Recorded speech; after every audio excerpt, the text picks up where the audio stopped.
Now to add additional user's fingerprint, you will have to long press your original master key.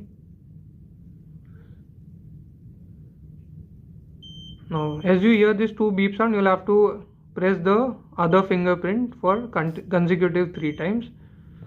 Now once this is done, it will store the new fingerprint data. As you have added successfully the user fingerprint, now you can see you can open the lock using user fingerprint.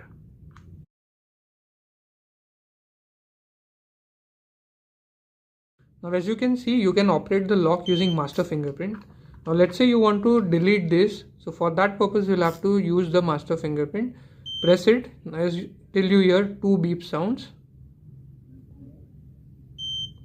Now, as you hear the beep sound, again place the master fingerprint. You'll see a battery symbol on the left. You'll again have to place the master fingerprint. This will erase all the master fingerprint which has been stored in the lock. After that, it will go to demo mode, means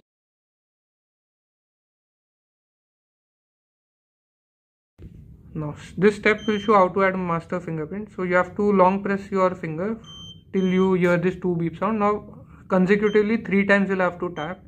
After that you will hear a long beep sound, means your master fingerprint has been stored. Now as we have added master fingerprint, now you can open the lock using master fingerprint. Now if you try to operate it using any unregistered fingerprint, it won't allow you to open the lock. You will hear this continuous beep sound saying that the finger used is not the reserved one.